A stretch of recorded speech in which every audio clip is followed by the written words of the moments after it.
Hi everybody, good morning. A warm welcome to one and all for this morning session on clinical research opportunity to unleash your talent. I am Dr. Sridhar Reddy, Chief Coordinator of Clinical Research Programs, BCRI. Earlier worked in academics and CROs in multiple positions for a period of 17 years. And I feel honored to welcome all the aspirants and my fellow colleague, Mr. Pankaj Rana, Founder and Chairman, BCRI, for taking a keen part in the important program. And I am sure that you will feel enriched with knowledge after completion of this event. And we would like to introduce ourselves as Bangalore Clinical Research Institute, one of the prominent training company in India. Over a decade plus of experience enables us to provide excellent training solutions, and we are proud of being acknowledged as one of the top training providers in the field of clinical research. As part of training program, we are acting as a bridge connecting link for aspirants and industry, which can help my students to perform their interview up to the level of client's expectation. And I welcome you all once again to the webinar and hope that you all will have a great time ahead. If any query, please raise your hand and can post in the chat box. Any comment you can post in the chat box. We'll have query discussion part at the end. And I'll take few minutes of you to put few notes on CRO. Next slide, Priya. Yeah, CRO. What is CRO? A CRO, a contract research organization, also called as clinical research organization, is a service organization which provides support to the pharmaceutical and biotechnology industry, exactly in the form of outsourced pharmaceutical research services that can be for the drug or for any medical devices. And CRO may provide services for biopharmaceutical development. It can be biologic assay development or for the purpose of commercialization, preclinical research, clinical trials, clinical trial management, pharmacovigilance, etc. And you can see the estimated growth here. We have mentioned here from 2015 to 2019, and see the occupancy over here. See the occupancy of CROs. We have mentioned few over here, like Icon, PPD, Covance, Quintals, like IQVIA, exactly. This is the estimated growth in case of CRO. And again, what is it? A person or an organization. CRO can be a person or an organization contracted by the sponsor to perform one or more activities of a sponsor's trial-related duties or any other functions that can be commercial, that can be academics, or any other. Next slide, Priya. This is the CRO growth rate. Here we have mentioned from 2015 to 2016. You can see enormous growth rate from 15 to 2026. And CRO market is valued in 2018 $35 billion and expected to reach $50 billion in 2025. And you can see it's almost more than 6.31% over the forecast period. You can see the growth. When compared to any other field, it's rising demand for research and developments related to the new drug discovery with increased outsourcing activities. Once again mentioning outsourcing activities in clinical trials for fighting against various infectious diseases which we all suffering these days, example corona. are some important factor driving the growth of contract research organization market. Whatever it may be the disease, whatever infectious disease, if you want by default, the growth rate we can see in CRO. Exactly that we have presented in this slide. Next slide, Priya. This is the clinical trial market, which I have shown to you, enormously increased from, as I said, like 6.31%. 2025-26, you can say 50 billion market for CRO, especially in case of clinical trial market. See the occupancy here. We have clinical trial design, and you have analytic services, operational imaging services, system and technology support services, project and data management, clinical data. Completely it has been occupied and going to reach more than $50 billion in 2025 to 2026. Next slide, Priya. Coming to the major portion, drug discovery, global drug discovery. You can see that we are one of the most leading drug discovery hub. I'm saying once again, one of the lead drug discovery hub is India compared to any other country. Take USA, take South Korea, take Russia, take Mexico, Brazil, China, Japan, any other. But what exactly it will do, drug discovery, is the process through which potential new medicines are a device which can be identified. So drug discovery is to identify a new medicine or existing drug development or a device development, or you want to develop a new device. Yeah, exactly, go with drug discovery. It involves a huge number of jobs and provide jobs for a wide range of scientific disciplines. That can be pharmacology, pharmacy students, that can be life science students, like including biochemistry, biotechnology, microbiology, virology, or any other life science students, including chemistry.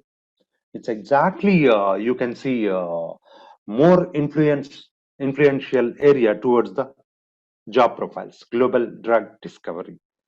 And we are one of the leading over here. You can see in this slide in the middle, the India is one of the leader. I can say it's hub for drug discovery outsourcing market. Once again, I'm quoting here, drug discovery outsourcing. So we are one of the biggest outsourcing market, which you can see in India. We have quoted from 15 to 26, a 10-year span you can observe over here. Next slide, please. US FDA. We come under Food and Drug Administration, USA. They have given an approval that we have drug developmental plants in India, almost 100. Once a lead compound is found in drug development, begins with preclinical research. That is happening in India, which exactly to determine what is the purpose of this one is to determine the efficacy and safety of the drug. Though many people see the figure over here, there is a corona. So what we are looking towards a vaccine. So drug has to be developed. Exactly happening. Huge amount of work happening in India. That is with preclinical research to determine the efficacy and safety of the drug. And researchers are also working exactly how the drug has been absorbed, distributed, metabolized, and excreted. All these exactly the performance. So you can say US FDA has given an approved that we have almost 100 plants in India. No other country near to us. Check any other country. We don't have. Okay. Go to the next slide, Priya. Yeah. Since long time I'm talking about CRO, contract research organization or clinical research organization. It provides the services called as clinical operations, clinical data management, biostats and programming, pharmacovigilance, medical writing, regulatory affairs, like this. And we can find huge amount of jobs and this clinical research organization or contract research organization. There may be a question like why the pharma industry is going for CRO, why they need to approach. They can prepare their own drug. You may have a query like why they need to go for that. Here I can say to reduce the cost for companies for developing new medicines and drugs in markets. their exact aim is to simplify entry drugs into the markets and simplify development. Many CROs, any CRO like Covance, IQVIA, Accenture, Novartis, whatever it may be, the CRO specifically provide the clinical study and clinical trial support for drugs or any medical devices or existing drug development too. CROs, they may be small, they may be large, their service may be from national to international full service organizations. They will provide complete service. It's a service oriented organization. And CROs in clinical trials can offer their clients to expertise of moving a new drug or device from its conception to FDA, Food and Drug Administration, and also for the purpose of marketing approval, without the drug sponsor having to maintain a staff of these for these services. Sponsor need not to have huge number of staff for this purpose, so that they'll simplify the drug developmental process and also the approval process. Next slide, Priya.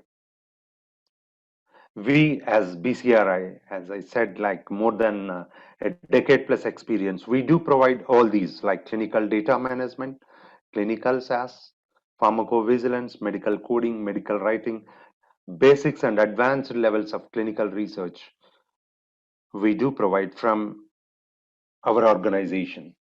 And now I would like to introduce today's speaker, one of my best resource person, Padma Priya, a clinical data architect who is experienced over a decade in clinical research and developmental programs with multiple CROs.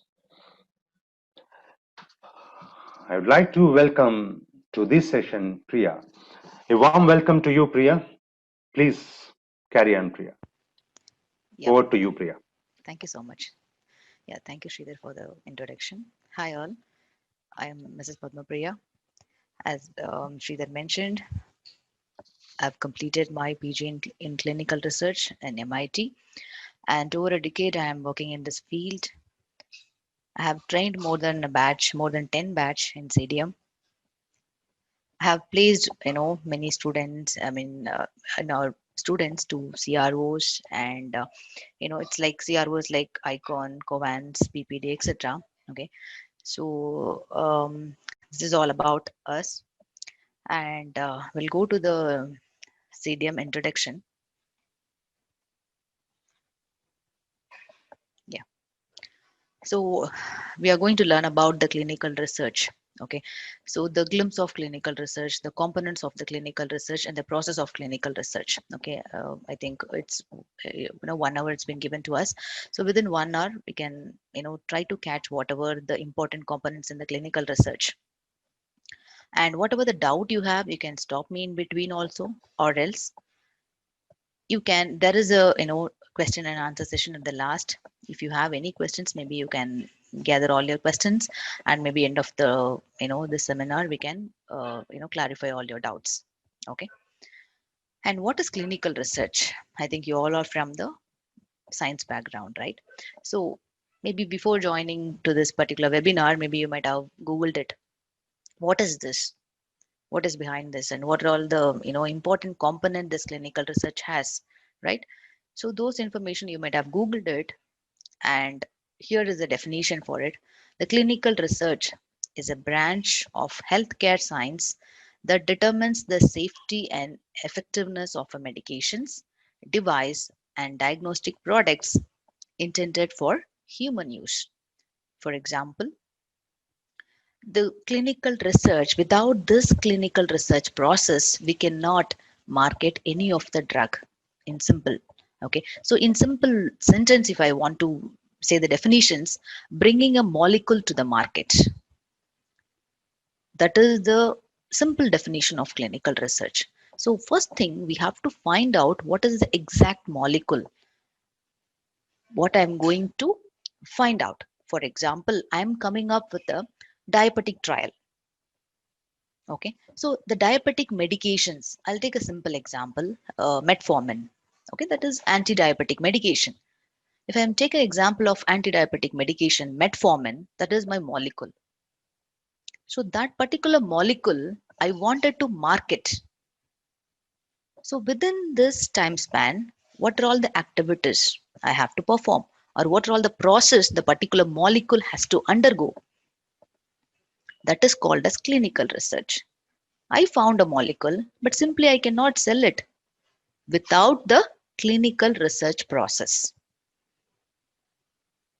So I have to put my effort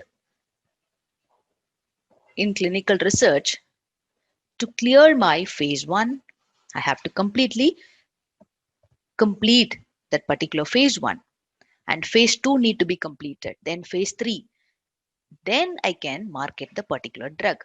This is what the process goes. This is the backbone for the pharmaceutical industry, the clinical research. Without this clinical research process, the pharmaceutical company cannot market the drug. The clinical research helps to find a new or better ways to detect, diagnose, treat, and prevent the disease. If I say example, the corona.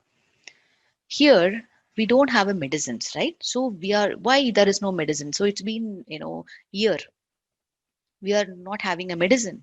Why it is taking a lot of time? This is the best example. So here we all are in the clinical research staffs, we all are working for the medication. What is the exact medication for corona? Simply I cannot invent or discover the medication or discover the molecule and I cannot market it.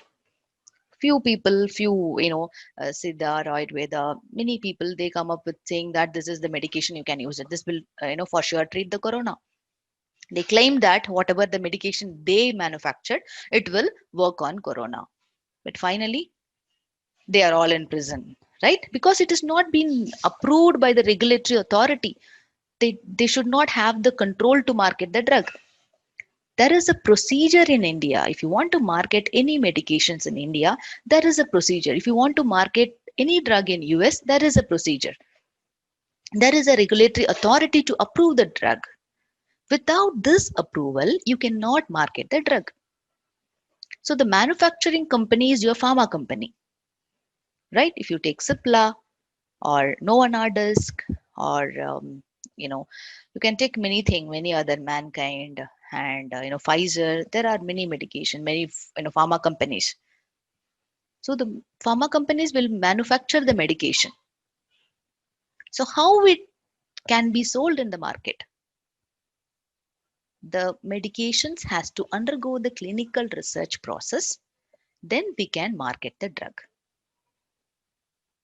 A clinical trial, if I say a trial, means a single trial. Now corona is one indication or one disease. So I'm coming up with the medication for corona, anti-corona medication. If I'm coming up with diabetic medication, anti-diabetic medication. If I'm coming up with some inflammatory medication, anti-inflammatory medications. Or if I'm coming up with for fever, antipyretic medication. So each and every trial, if I am conducting a trial for, diabetic, so metformin, so that is one trial. And again, for example, another anti-diabetic medication, glycomed. So I want to say that this glycomed is better than metformin. So that is another trial. So each project, in simple term, you can call it as each project or each trial. Okay, so it's an experiment designed to answer a specific question. So the research will start with the first thing you'll find out the molecule. Then there is we should have some vision or hypothetical question. Why I am coming up? Why I am going to start the clinical research? What is the rationale behind it?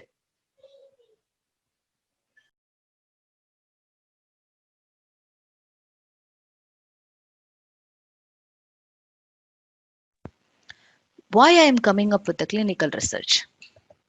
So the reason, the vision to run the clinical trial is your objective. The clinical trial objective.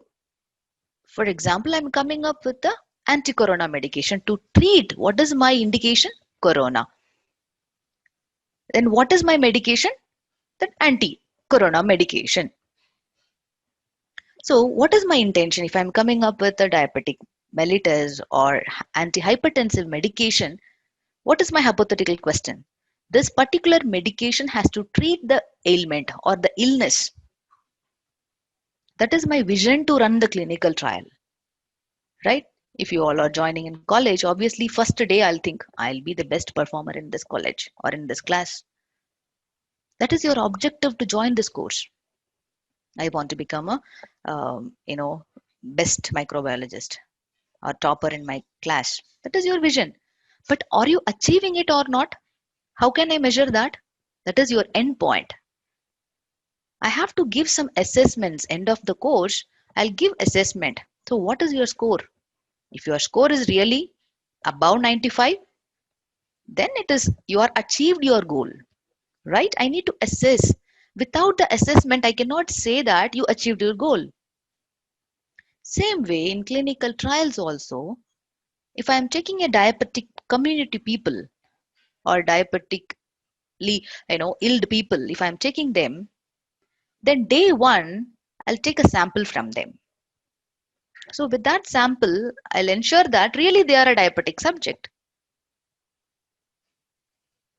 Then I'll start giving my medications to them for over a period of time. End of the trial, I'll take a sample from the same subject and ensure that what is their blood sugar level. Now, if their blood sugar is normal, so maybe day one, their blood glucose level is 300 mg per deciliter. Now, their glucose level is 120 or 150, which is under control. So how it happened? There is no magic. My medication, my IP, investigational product. You are investigating that medication, whether it is really treating that target community or not. It has not been disclosed. It has not been confirmed. This will surely treat. When you give that assurance, that is called, imagine the paracetamol medication. You can go to the pharmacy and you can get it. Over the counter, you can get the paracetamol medication. How it is possible? It passed your phase 1 preclinical, clinical, which is phase 1, phase 2, phase 3, phase 4. The paracetamol medication completed all the cycles of clinical research. That's why it is available in the market. So whichever medication, when you are going to pharmacy, if you get it, means that the particular medication has been approved to sell in the market. That's the reason it's available in the pharmacy. Otherwise, the pharmacist, they should not sell it. So the clinical trial are done to determine whether new drugs or treatment are safe and effective. If I'm coming up with a molecule, simply I cannot, manufacture everything, all the molecule, and then I can sell it by tomorrow. No. It has to undergo a certain procedure or the process, and there is a regulatory authority or the governing body to approve the medications. When it is confirmed it is really safe and effective on the human, then only I can market the drug. The clinical trial is the mainstay for bringing new drug to the market. Clinical trial done in 2 phases, as I mentioned, preclinical and clinical phase. What is preclinical and what is clinical? So directly, I cannot, if I'm coming up with the medication, that metformin medication, directly I should not give to the human being. Because if something goes wrong, they will die, we will lose our loved ones. I don't want to do that. So that is why there is a check. Before trying on the human beings, try it on your cell culture or try it on animal study, animal experiment or cell culture experiment. So this too, preclinical called in vitro or in vivo studies where we can try the new medications on animals. Before pharmaceutical company start clinical trials on a drug, they conduct extensive preclinical studies. Without this preclinical, your regulatory authority will not allow you or approve you to go ahead with your clinical phase. First, prove it on the cell culture or prove it on the animals. So what we will do here, we'll pick diabetic rat or diabetic guinea pigs. For example, I'm coming up with anti-diabetic medication. I'll have the diabetic rat. Maybe I'll take around 15 or 20 numbers. Then I will give my medications to the animals. I'll help them to come out of that illness. I have to prove on animals or in the cell culture. So from animals also we can take a sample and do the test. And what is the blood glucose level on day 1? After that, I'm starting my medication slowly, maybe, the injection format or whatever the format, the route of administration, you can administer the medication. When you administer the medication, then over a period of time, I'm observing the rat. So I'll give some numbers. Maybe I'll try some tokens or numbers, 1, 2, 3, and all, because they cannot tell their names and all, right? But when it comes to human being, we can differentiate. Sometimes for animals, we cannot differentiate. So we have to, identify them with numbers or something. Now, I'm conducting this preclinical trial for maybe consider 6 months. And then end of the trial, I'm taking a sample and checking the same animal. Now the blood sugar is normal. How it happened?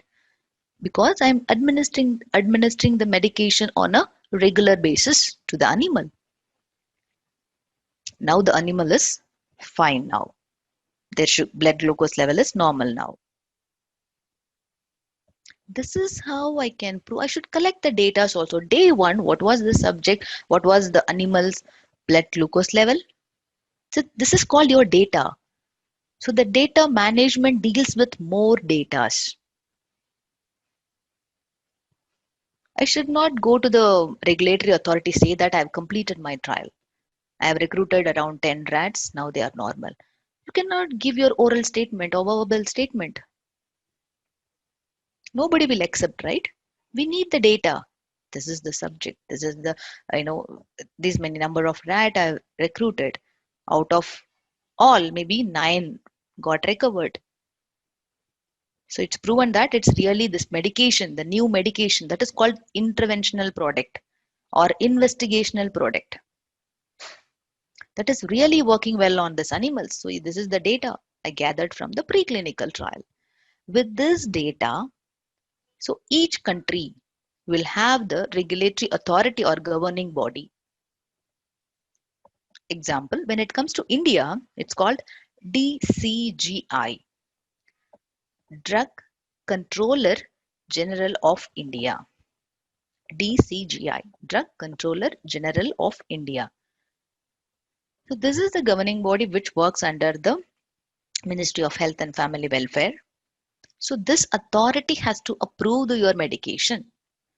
Then only you will get the permission to go with your clinical phase. So in this preclinical studies, whenever you see your particular phase, you should understand this particular trial, how many number of subject is required and what is your rationale or your intention to perform this trial. Simply, I will not conduct the same test or the same thing, again and again in all the phases. There will be a rationale to conduct your phase 1, phase 2, phase 3, phase 4 or preclinical also. So why I am performing this? I should be able to know how the efficacy of a drug is and what is the toxicity level and what is the pharmacokinetic effect of the medication. So these information I should study from the preclinical studies. So if I'm giving the medication, end of the day their blood sugar is same or increased, means the investigational product is wrong or it doesn't have the efficacy to prove this is really working well on the diabetic community. So what is effect? If I give, for example, today if I'm having fever, if I'm taking a medication, maybe within 1 or 2 hours I should come out of that fever. Means the paracetamol is working well for me. That is the effect of the drug. Toxicity, if I take a medication, I should not have any other side effects. If it causes more side effect, means it has more toxicity. After taking a paracetamol, I'm puking, I got vomiting and dehydration, means it has more of toxic effect. So I should learn everything. I have to study everything in preclinical studies before administering to the human beings.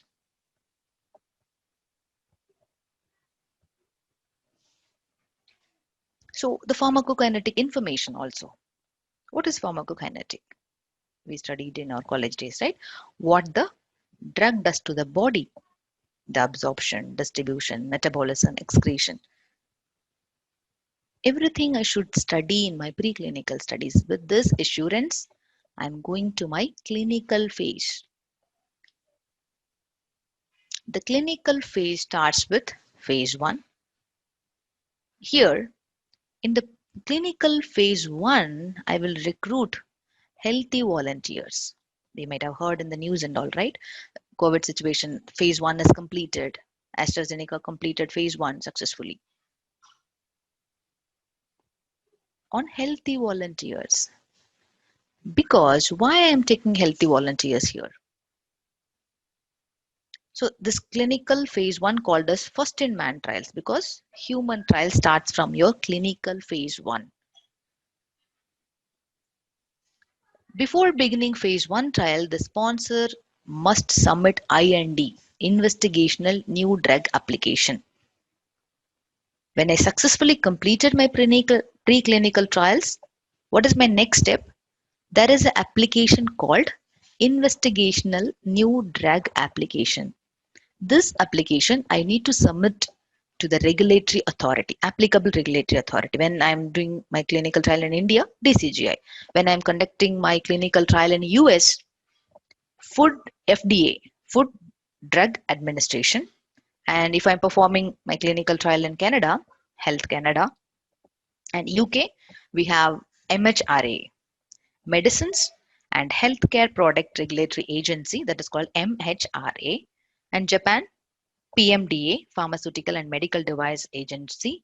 So each and every country have their own regulatory body or governing body to approve the medication. If you are conducting a multi-centered trial, the same medication need to be marketed around the world. Then, for example, I want to market my drug in India, US, Japan, and Canada. This is called multi-centered trial. More than one country I am picking multinational.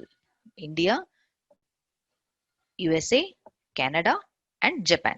So all the regulatory authority I have to get the approval. Then only I can market the drug. It doesn't mean that I'll get only in India, I can market the drug in all over the world. Not the case.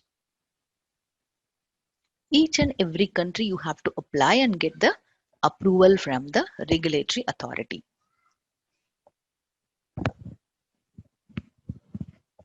So before starting my preclinical phase, with the successful preclinical data, I have to submit the investigational new drug. So the application will be submitted to the regulatory authority. They will review that and then they will approve. Okay, you can start your clinical phase 1. So in the clinical phase 1, we will recruit only healthy volunteers.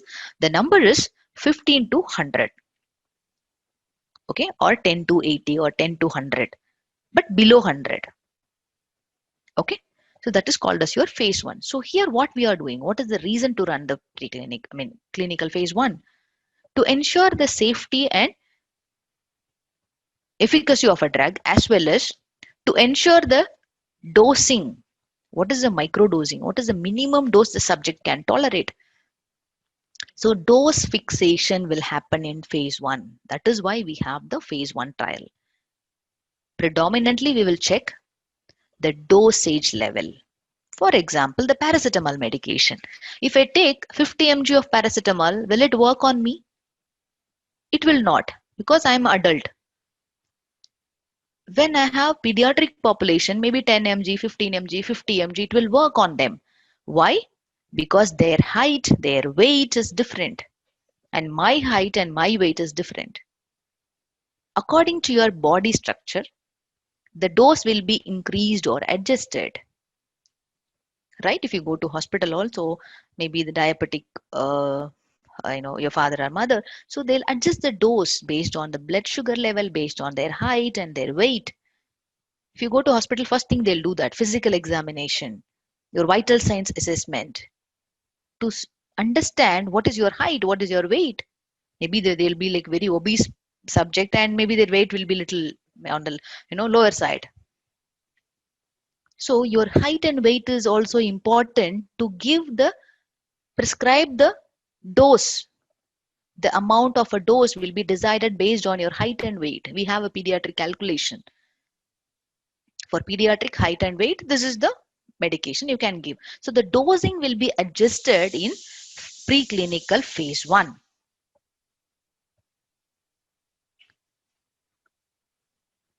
Usually 20 to 80, maximum 100. Okay, so in the phase 1, what we are doing, what is the rationale to done this clinical phase 1? Dose fixation. What is the minimum dose and what is the maximum tolerance dose? For the adult, we all of us will take maybe 500 mg of paracetamol if we have a fever. It will go up to 650 mg, or maybe 2 times we can take. So around 1300 mg we will take per day. We should not take 3000, 4000 mg per day. If you take more, it will cause lot of toxic effect in your body. Maybe it will lead to renal failure also. So what is the dose you have to take? So that is a prescribed dosage level. You have to take according to your physician. So I should know what is the minimum dose and what is the maximum dose, right? So that is what we decide in the clinical phase 1. We will select healthy volunteers. Why I am taking a healthy volunteers? Why should not I take the patients? So patients already they are ill. I don't want to try or I don't want to take a chance on the subject, the patients. So in clinical trial, we will not call the patient. Okay, we will call that patient as subject. The treating physician as PI, principal investigator. Clear? So the patient is called as subject and the treating physician, maybe diabetologist, in principal investigator, PI. So here the PI will decide this is the what is the minimum dose the subject is tolerating. So he will collect the data on healthy volunteers, because if you are trying, they are a diabetic subject, you should not minimize the dose too much. You should not increase the dose too much, because something will happen, right? They are already ill. I don't want to take a chance on the already suffering subject. So I'll take a healthy volunteers who is fit enough to manage with this dose escalations. So they are fit, they don't have any disease. Maybe I can increase the dose. Maybe I'll start with 500 mg, no symptoms. 100,000 mg, no symptoms. 2000 mg, no symptoms. 3000 mg, they got giddiness or abdominal discomfort. So it is a trigger for the principal investigator. If I'm increasing this dose, many people are getting giddiness. So this clue how I'm getting to when I perform the phase 1, then only I'll know this information. Then phase 2, next phase, when I successfully complete my preclinical, I have to submit IND application and I can go to the phase 1. When I complete my phase 1, the phase 1 is meant for healthy volunteers, 20 to 80 in numbers. And here I am proving the dose escalation. With this successful report, I'm going to phase 2. So 100 to 300 subjects. So from here onwards, I'm taking a subjects, 100 to 300 subjects. So in this phase 2, I'll ensure the safety and efficacy of a drug. How well the drug works on the subject. Now I decided in my phase 1, 500 paracetamol is the minimum dose for the adult. 2000 mg is the maximum dose for the adult subject. So this has been decided in phase 1. In phase 2, I'm taking a subject, infection subject or diabetic subject. That is my target population. What is the medication? Accordingly, I have to recruit a people. For a diabetic trial, I should not recruit a cancer subject. For a cancer subject, I should not recruit a diabetic subject. What is your medication? What is your therapeutic area? According to that, you have to recruit a proper community of subject or proper target population need to be recruited for a trial. Then phase 3, when I successfully completed my phase 2, then I can go to phase 3. So the phase 3, I'm increasing the numbers, right? First thing you have seen 20 to 80, then 100 to 300, then 300 to 3000. Why? Because initially I should not take lack of subject and then give medication, let all them die. No, they are loved ones to someone, right? So we have to treat them ethically. So take a minimum number of subject, prove it, then go to your larger size, increase your size one by one. So here I increased 3000, so it can go up to sometimes 10,000 also. So this is called pre-marketing phase. Before I'm going to market the drug, this is called phase 3, pre-marketing phase. Here I'm again proving my effectiveness of my interventional product on a larger population. That is called phase 3. Since the number is more, it is most expensive, time consuming, and difficult trials to design and run. When I successfully completed this phase 3, again I have to submit one application called NDA, New Drug Application. So when I submit this application, then with this approval, I can market the drug. This application need to be submitted, which is called NDA, New Drug Application, need to be submitted to the regulatory authority to market the drug. When they approve it, yes, whatever you have shown, it is predominantly good compared to the existing medication. Imagine I'm not, so COVID is a peculiar scenario where there is no medication. But when I'm coming up with anti-diabetic medication, already lot of medications is available in the market. Imagine the metformin is already available in the market. I'm coming up with a medication called Glycomed. Imagine that is my new medication. I am the Pfizer. So the Glycomed is my new medication. I'm coming up with this particular medication. I should prove that my Glycomed is better than the metformin, which is available or existing in the market. How should I prove that? Maybe cost wise. Maybe take one medication is around 15 rupees or 10 rupees.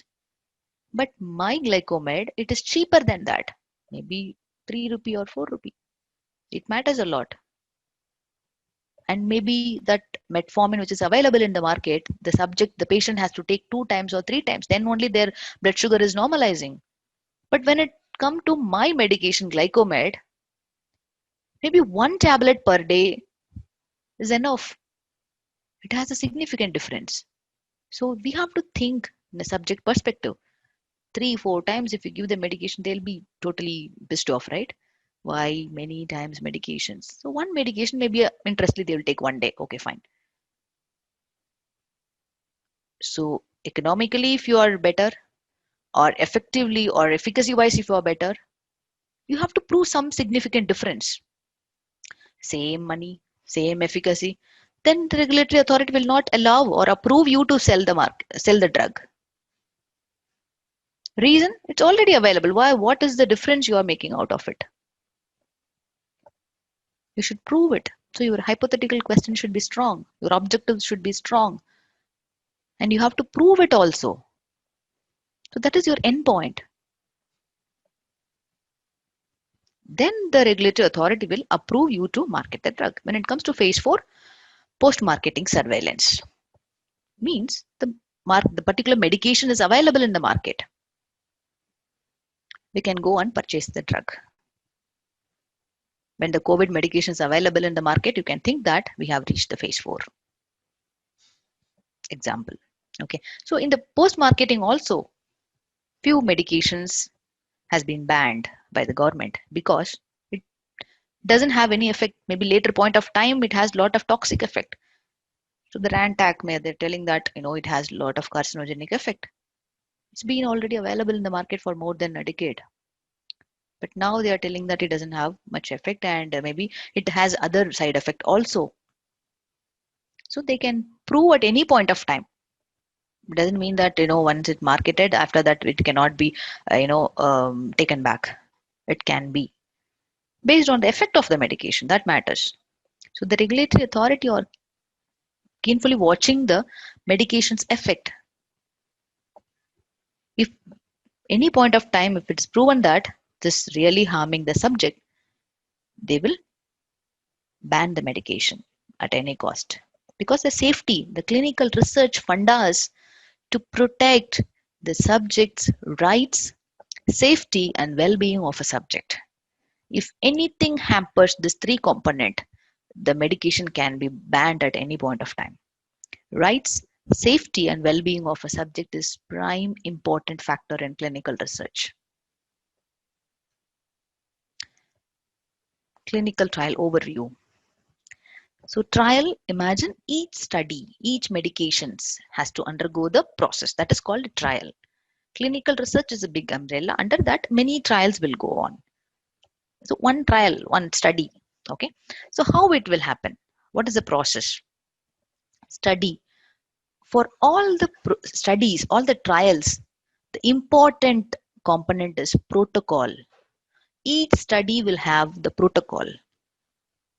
So in the protocol is a detailed explanation will be given about how to run the trial or how to execute the trial will be mentioned in the protocol. So it is called as holy book in clinical trials.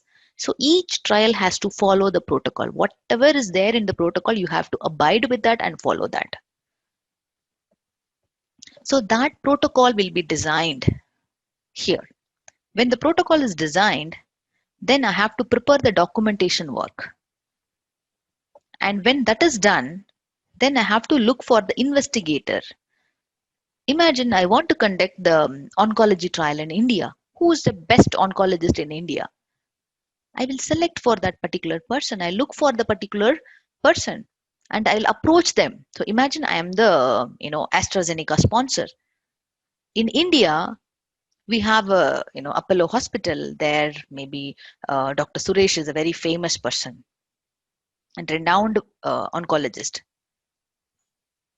So this information they'll get through maybe Google or some search, and then they'll find out, they'll approach maybe many people, not only one person. There will be a number of experienced oncologists.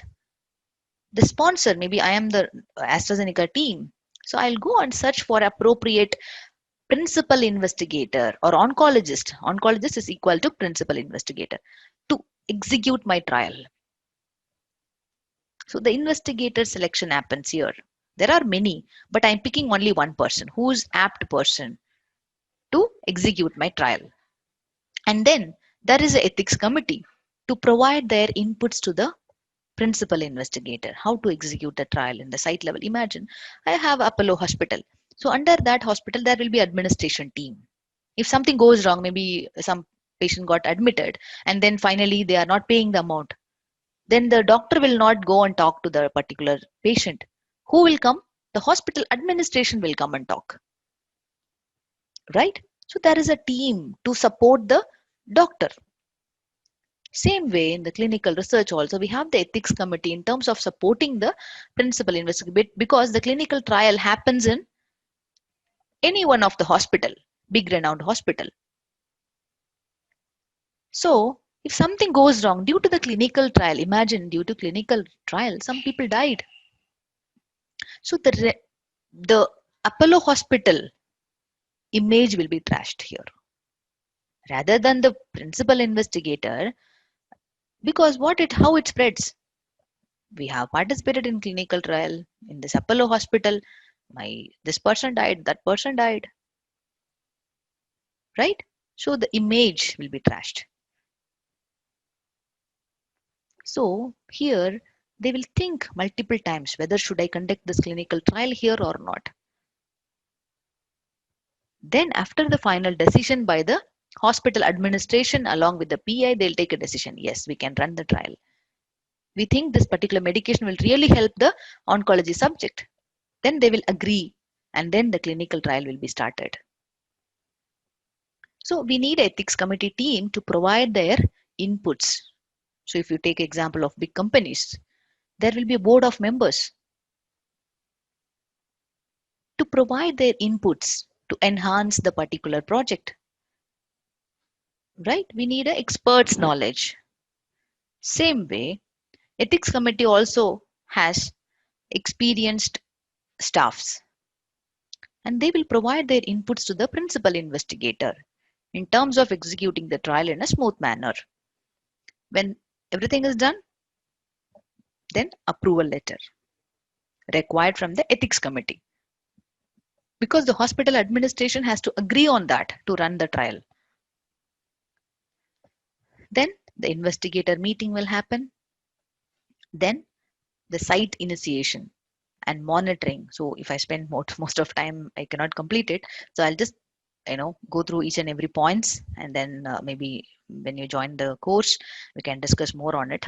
Okay, so you should have a how it goes: your study design, your document, investigator selection, ethics committee approval letter, investigator meeting, site selection, and monitoring. Then patient enrollment, simultaneously data management activity also will start, and then your statisticians, end of the trial. So now we collected the data. What is the end? There is a statistician to review all the data points. Whatever we collected, they will assess, and then they will generate a report that is called clinical study report. You should not collect all the data and dump on the regulatory authority. No, they need in a certain format. We know in our college thesis need to be presented in this way. This is the template. In this template only my management will look into.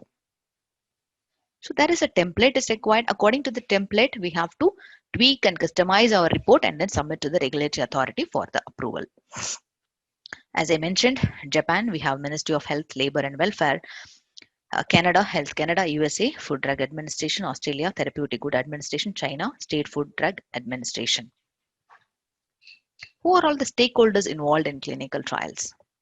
Regulatory authority, sponsor, CRO, medical directors, project manager, CRA, regulatory personnel, investigator or sub-investigator, CRA, subjects. IRB is a institutional review board. It is called as your ethics committee. Okay, it means same. Stakeholders, the patients. Who is sponsor? Who takes the responsibility for initiation, management and financing of a clinical trial? Who funds for a clinical trial or who oversees the clinical trial called a sponsor? CRO, contract research organization, to perform or execute the trial in the particular site. Imagine Pfizer is the sponsor. That's Pfizer or AstraZeneca. They have lot of trials. They have prepared lot of protocol. They want to execute the trial. Everything they cannot manage. So they have 100 protocols, 100 molecules they have. So what they will do, they will give that outsource few trials to IQVIA or Covance or PPD. These are all the examples of CROs. They will give or cater the work to the CROs. They'll perform the work and then give back to the sponsor. Imagine if we have our marriage function or birthday party, what we will do? We will just delegate all the activity to different vendors. So food part, you take; transport, you take; decoration, you take care of it. When they complete all the activities, they'll come back. They'll say that we have completed. If it is up to the mark, I'll give my amount, right? So instead of me taking a lot of pressure, if I give all the different departments, different outsource all the departments to other people, then they will take care of it. My burden is less here. So same way, I'll outsource my different activity to CROs. They'll perform, and then according to the performance, I'll give the money back. That's all. Okay. Investigator is responsible for conduct of a clinical trial. Principal investigator and investigator both are same. So they are the one who is executing the trial because they are the one who sees the patients, right? Doctors, not the sponsor, not the CRO. Only the investigator has the communication with the patient. Okay, the ethics committee team, to ensure the right, safety and well-being of a subject, is the prime responsibility of the ethics committee too. And the subject who takes the medications, who takes the investigational product, is called as subject. Clinical data management. is involved in all aspects of processing the clinical data, working with a range of computer applications. You should know the computer applications at least minimum level, and database system to support the collection, cleaning, and management of clinical trial data. So the clinical data management also is one of the inevitable part in clinical research, where the information, imagine I have different, I selected a multi-center trial. So one subject, there are 100 subjects from US, 100 subjects from UK, 100 subjects from Japan, 100 from India. So how will I collate all the information? I need a database. Imagine if I want to transfer this slide to all of you, I need a platform, right? Which is Gmail. Maybe I'll pick Gmail as my platform to communicate, right? Or I want to share my information, the slide I need to share with you all. Then I'll pick Gmail. And through Gmail, I'll link all you will have your unique IDs, Gmail IDs. Then I'll forward the information to you all. Then if you want to share anything, you can use my user ID and then you can share the information. So we need what? A medium that is called database. So in clinical research also we have Inform, Oracle, Clinical, OCRDC, remote data capture, and Rave, Medidata Rave, VDoc. We have different platforms.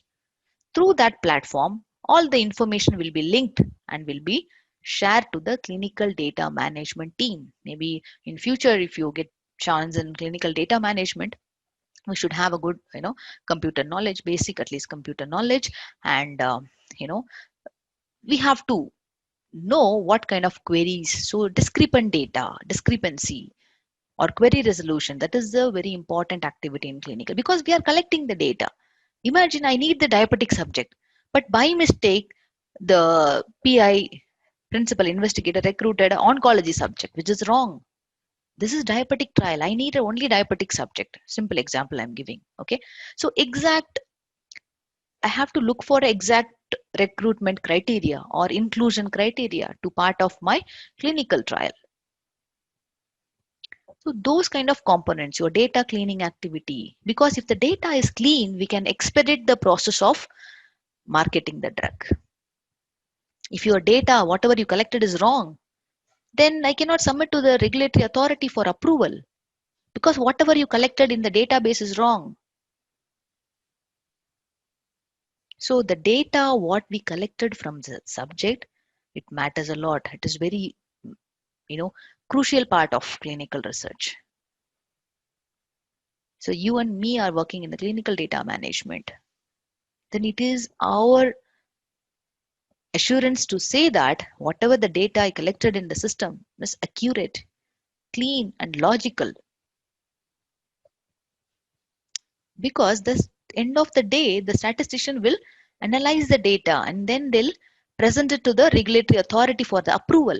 If your data is wrong, then everything will go wrong. Then whatever the time we invested, whatever the money invested, everything will go in vain.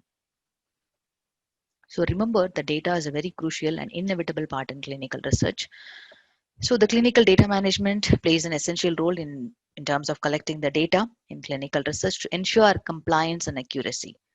CDM is a critical process in clinical research which leads to generation of high quality, reliable, and statistically sound data.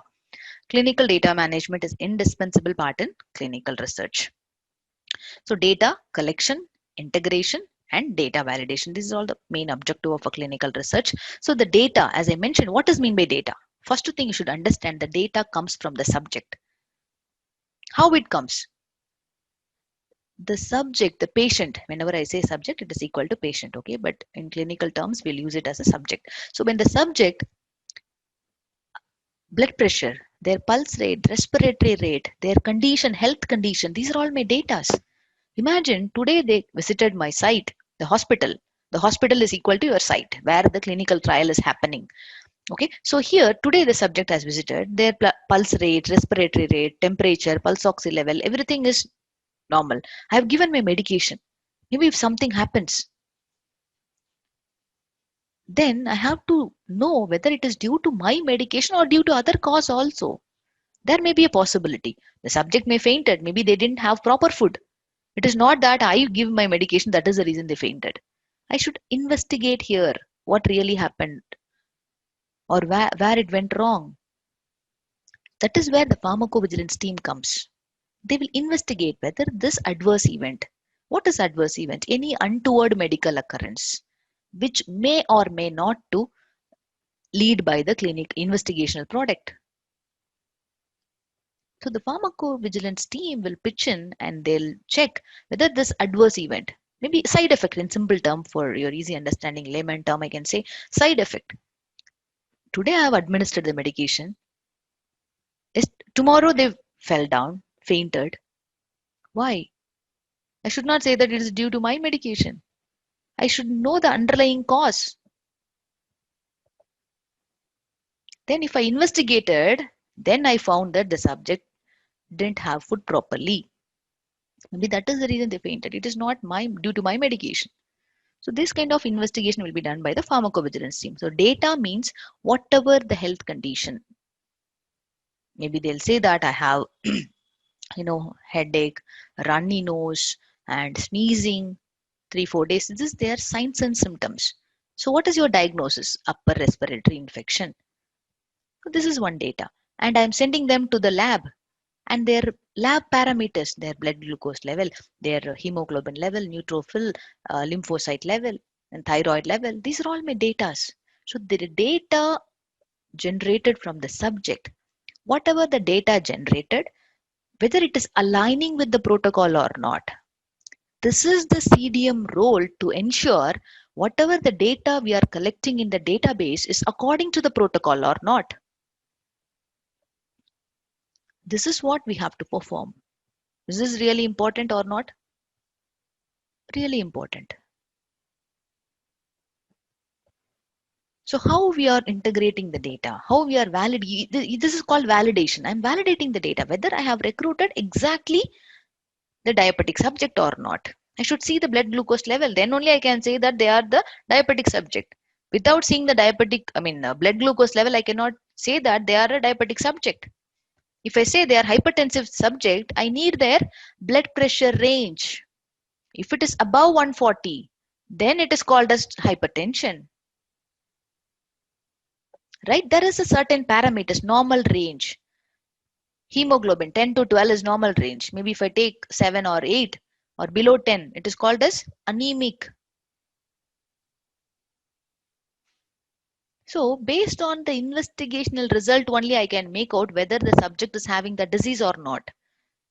Maybe some subject will come to the P and say that yes, I have a hypertension, but you check their blood pressure level, maybe that is under normal. Maybe their interpretation is they have, but really not. How can I prove that? By checking their blood pressure. They will say that yes, I think because my parents they had diabetic, maybe I think I'll also have. It is their assumption. Whether it is really or not, how will I make sure that? I have to take a blood sample and then say that this is your blood sugar. It clearly indicates you don't have any diabetic. Don't worry about it.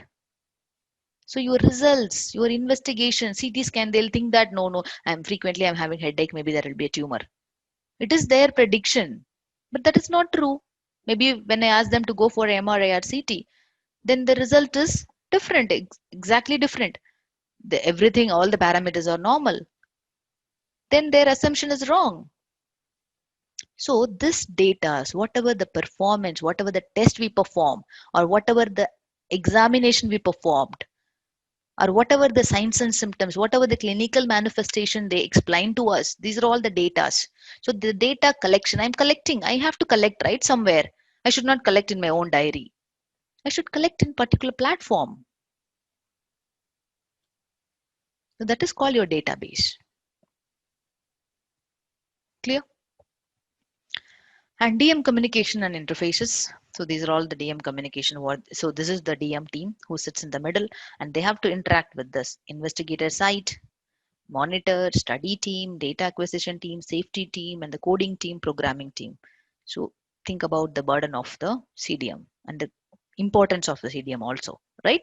It is very important, right? Because we have to, keep checking with all other stakeholders and get the information and clean the data. That is very important factor. It takes a lot of time too. Key members involved in clinical data management: clinical data manager, clinical data coordinator, database programmer, and validation lead. So these are all the other stakeholders involved in the clinical data management. Data quality, integrity, security, and privacy is called as the data management. Types of clinical research. In older days, maybe 15 years back, we had the paper-based system. Okay, maybe we might have heard inland letters. Maybe when I studied in my college days. So if I want to communicate to my parents, there is no phone, there is nothing, right? So I have to write, take an inland letter and write all the whatever the requirement I have, and everything I'll just put it in a post box, and then it will be delivered maybe 1 or 2 weeks later. Then they will receive it. Then they'll send all those things. Think about the time delay. So electronically, now we have a WhatsApp technology. Just one click. They are in any other place in the world. We can just share the information at one click, maybe WhatsApp or Gmail. A lot of technology improved, right? That is the difference between paper and electronic. I don't want to go in depth. Interest of time, I just want to just give you a hint on this. Okay. Then case report form. This is example of case report form. Okay. So here I should be knowing this is called demographic information, unique information of a subject. What is their date of birth? Your date of birth is different, my date of birth is different, right? Maybe sometimes your date of birth and my date of birth also same. Then your father name and my father name will be different. So this is called unique information about a particular subject. If you go to hospital, first thing they'll do this, right? What is your father name, what is your spouse name, and what is your mother name, or your identity information, your address information, right? Date of birth, gender, everything will be collected. That is your unique data. So that is called as your demographic information. So same way, the data, whatever the protocol says, imagine the protocol says this particular trial is only for age group of 40 years. 40 years equal to and above 40 years is acceptable. So here if you enter 40 years, maybe the estimated age is 40 years, it's your clean data. If you recruit 39 years old subject to this trial, this is called discrepant data, means wrong data. So how you will ensure that? We need the protocol. So according to the protocol, I will prepare. See, imagine in our college days, there will be, maybe imagine today we have a biology exam. So biology exam, I have to give what? Biology questions only. I should not give maths or computer science question paper. Am I right? Because you have studied biology and today it's disclosed that biology exam. So my question paper should be biology questions only. Same way, we have a protocol that is for the diabetic trial, and whatever the protocol, so the question paper also, only biology related questions will be there inside. Imagine this is a biology question paper, but inside we have a computer science question. Nobody will write, right? They'll say that, maybe they'll report to the HOD or the college department saying that whatever the question you asked, all are related to computer science, not related to biology. So the question paper, who is creating or preparing the question paper, they have to show their attention to create only the biology questions. Zoology exam, only zoology questions. Computer science exam, only computer science questions. Your question paper, the case report form also like your question paper. Whatever is there in the protocol, accordingly I will prepare this kind of question paper, data collection module. Here I am collecting the informations. These are all your data points. Your gender is one data point, whether the subject is pregnant or not. Then the date of enrollment, inclusion criteria, all informations are important. This is your question paper. According to the protocol, imagine that is your book, holy book. Whatever the book says, accordingly I have to generate this kind of case report form. This is also one of the important aspect of a clinical data manager. Maybe initial days, maybe if you all are freshers, you will not perform this. Maybe down the line, maybe 4 years, 5 years later, you'll get this exposure to create this kind of questions or CRF, case report form. Very interesting job. And, we have to think logically and clean the data, quite challenging too. Okay. So edit check specification. So as I mentioned, the age according to the protocol, 40 to above 40 years is acceptable, only acceptable range. But if you recruit the CRC and the PI recruited 38 or 30 years female or male, which is wrong according to the protocol. The protocol says equal to 40 years is acceptable, only acceptable. So here it is entering, the site entered the PI, okay, they entered 39 years here, 39 years. There will be a prompt saying that whatever the data you entered is exactly opposite to the protocol, or is it wrong? Please review and update the data. Why? It is alerting the principal investigator. Imagine if you have your Facebook account, username and password. You type your username and password, which is, you are entering something wrong password. It will throw an error, right? Your ID and password are not matching. First error. Next, what you are doing, you are changing the ID also. Now it will throw this ID is not exist in my account, because your username and password will be registered under Facebook. If you use the exact username password, you can log in. Else it will throw multiple errors. Whatever the error you are doing, accordingly the error will be changed programmatically. How it is coming? It is not magic, right? There is a programming behind that. It will throw an error. Whatever you are entering is wrong. Same way we have edit check specification. If the site enters 39 and save the form, there will be a prompt telling that according to the protocol, the age limit should be equal to and greater than 40, 41, 42 is acceptable, but you are entering 39, which is wrong. Please review and correct. It will prompt the CRC to correct the mistake there itself. Programmatically, we can do the data cleaning also. That is called the edit check specification. To find the erroneous data in the database, that is called edit check specification, or it can be called as data validation specification. There are different types of check: missing checks, range checks, logical checks, dynamics, and derivation checks. There are many components, but everything I cannot cover it now. Okay, so discrepancy management is one of the major task. Day in and day out we have to clean this. So discrepancy, what is wrong? So 39 is your discrepant data. Wrong data is called as discrepancy. That discrepancy need to be cleaned by whom? Data manager. Simple. Then you will raise a query. Sometimes the CRC didn't look at it, then you have to raise a query and try to resolve, try to have a clean data. That is the role of the CDM team, to ensure whatever the data we captured in the database is clean, accurate, and correct. Okay. To ensure end of the trial, clinical statistician has to review and generate a report. For that, we need a clean data. Okay, this is all same. End of the trial. Imagine the trial 1 year is the duration. I completed 1 year. Then after that, I can lock that particular study. That is called database locking. Responsibilities of a CDM. There are many: CRF design, database build, edit check specification creation, data entry, discrepancy management, data coding, data review, SAE reconciliation, data transfer, study closeout, quality control, database log, electronic archival, and database transfer. There are many components. So within this 1 hour, we cannot cover everything. Okay. So healthcare clinical research growth in salary. So package wise, even see, many people are losing their job in during this COVID situation, right? When it comes to clinical research field, we are hiring more. Every day we are hiring more people because we need people to work on the COVID studies. Even our work burden also increased because the demand is more. Why we always pick the life science? We have a good job guarantee. That is what we feel, right? So anything I can do, at least the healthcare industry lives until the last day of this world, right? Same way, this profession also, clinical research also, it's a long lasting process.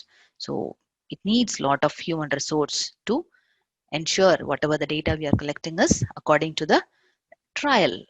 So we need the pay scale also increased a lot. Lot means lot. So in terms of salary, in terms of job security, it is a very good field. And we will get work from home flexibility also, which other industry cannot give. Maybe if I work directly in the hospital setup, I cannot do work from home, right? So this particular field, you are collecting only the subject data. At least that satisfaction I have.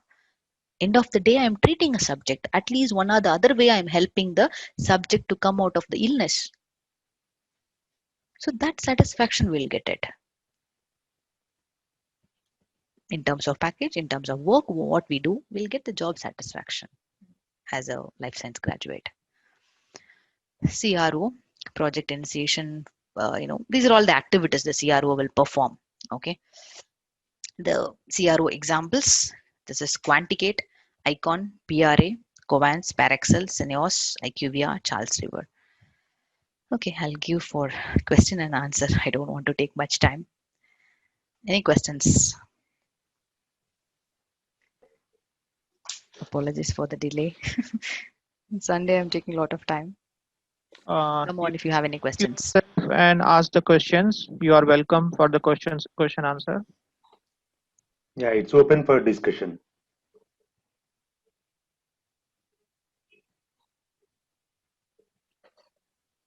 Priya, is there is a question in the text box, chat box? Okay. Isn't there a recent designation called as phase 0 before phase 1? Yeah. So many cases the phase 0 will be joined with phase 1. Okay, we will collate phase 0 with phase 1. So that is the reason most of the time we will not exclusively have the phase 0. In phase 0 also we will do the pharmacokinetic and pharmacodynamic assessment will be performed in the phase 0. So what the sponsors will do, they will not spend a lot of time to differentiate 0 and 1. 0 and 1 will be clubbed together and perform as a phase 1. Did I answer the question? Samyukta Madhav. Yeah. Okay. Yeah. Phase 0 and 1 will be merged most of the time. Okay. If required, maybe we can have it separately. But end of the day, pharmaco PK, PD assessment as well as the dose fixation will be done in the phase 0 and phase 1. These three will be covered in the phase 1. Sometimes they can merge and perform as a clinical phase 1 also. Okay. But all are healthy volunteers. Remember that from phase 2 onwards, we will target on the subjects, which is patients. Any other questions? Any more queries, please? I think we have a group also. If you have any questions, you can post there. Okay, we will ready to help you out. If you have any other additional questions in terms of joining the course or to know more about the clinical data management, you can reach out to Sridhar or Pankaj. Okay, they'll be ready to help you out and they'll explain you on the clinical research and the process what we do and the duration of the course and the job assurance what we give compared to other organizations or the institutions.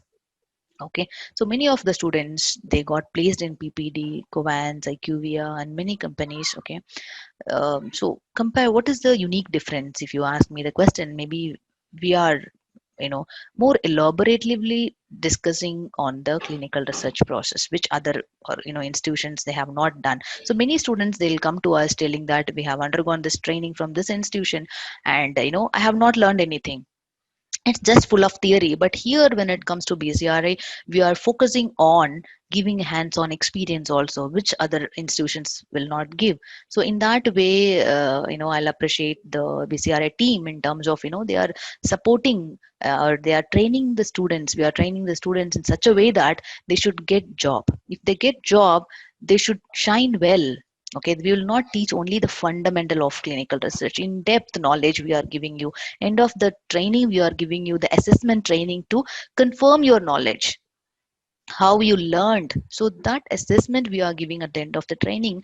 If you are not up to the mark, maybe we will end of the training, obviously none of the student has failed or they are not up to the mark. So it is our responsibility to give you the hands-on training and train you in such a way that you should get a job. If you get a job also, you should not have any more questions. So in that way we will train you and we will explain you each and every scenarios and all the possible scenarios also. Most of scenario based questions and scenario interview preparation also will be given to you. So in that way I think it's a very it's an interesting course also for the life science graduate. And we have the flexibility in terms of timings also. Okay, so whichever time you want to join the course, you are welcome to join the course. And even the trainers from our institutions, they are very reputed. They are working in a reputed college, and they have a decade of experience. It is not just 1 or 2 years experience graduates. Okay, they are all well experienced employees from different sponsor company, CRO companies. And so we can give you the assurance that the knowledge what you possess at the end of the training will be immense. Okay. Priya, Hmm. there is a question in the text box. Can we include healthy patients for anti-cancer drug research in phase 1? There is a question in text box. Yeah, Kiran. Yeah. So this phase 1 is exclusively for the healthy volunteers, as I mentioned. But there are few, maybe 0.1 percentage. So if particular oncology trials, it's a very good question. So oncology trials, imagine if I give the healthy volunteers this anti cancer medication, maybe if they lost their hair, that is called alopecia, it really trashed their image. They are healthy volunteers, maybe they are college passed out, or maybe below 30 or below 40.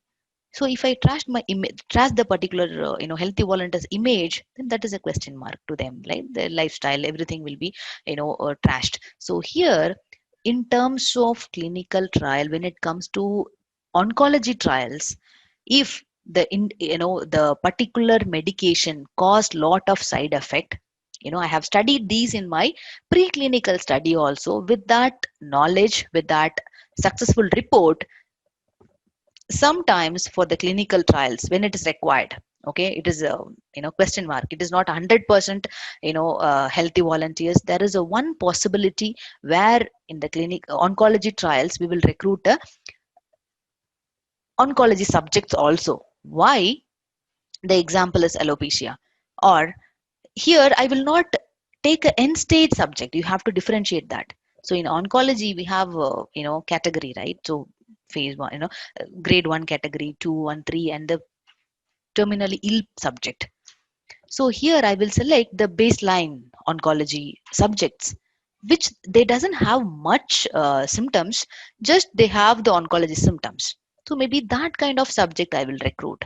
Instead of recruiting the healthy volunteers, the oncology subject who recently diagnosed at the acute stage, maybe I'll take them and give them medications because they confirmed that they are oncology subject, but they are not at the end stage. So this kind of scenarios will be the decision taken by sponsor, not by the CRO, not by the CDM team. This decision, who is going to be my target population, that will be decided by the sponsor who funds and oversees the clinical trial.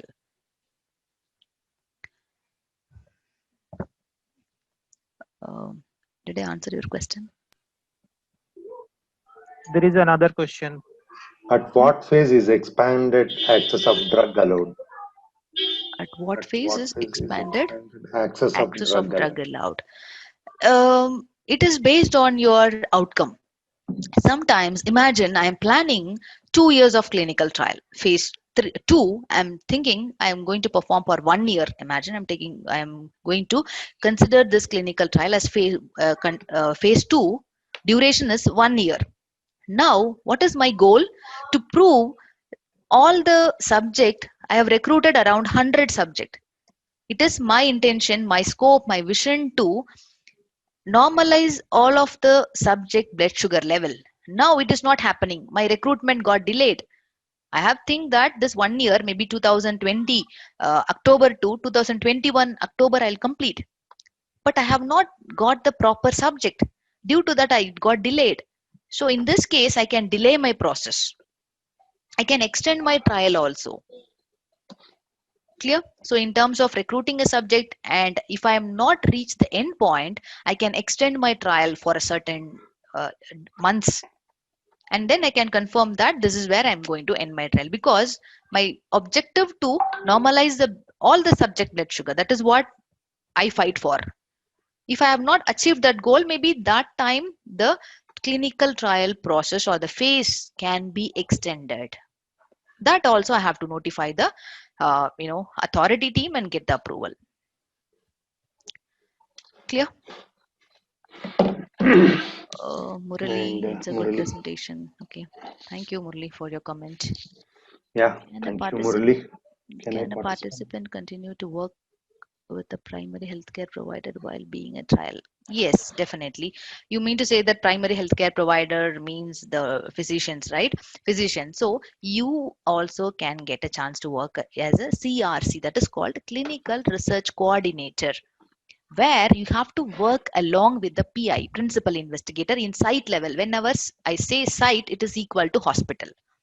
Okay. So if you are interested to go as a clinical research coordinator, you can pick that job also. You can work as a CRC also along with the PI, principal investigator, in hospital level.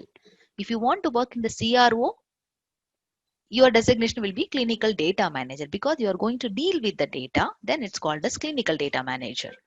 Then there is a one more option, CRA, clinical research associate, just a monitoring job. So imagine I have 4 sites: India, US, UK, and Japan.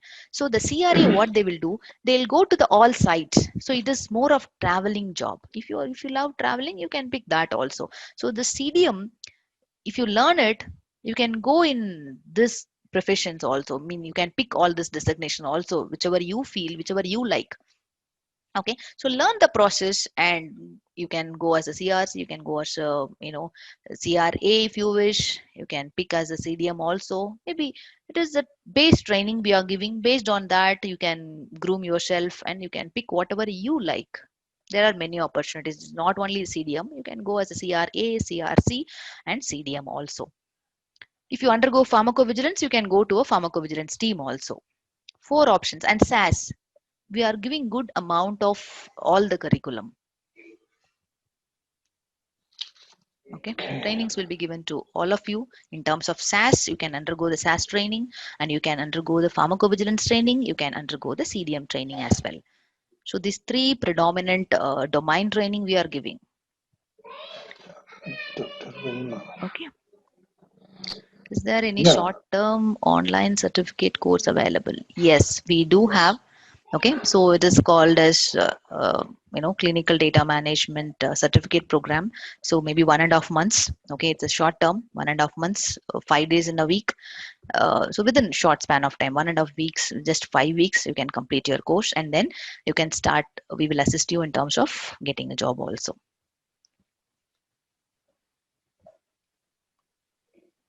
Okay. No other comments. Next. Okay. Next slide, Priya. Thank you, Wilma Delphin. Sorry, next slide. Yeah.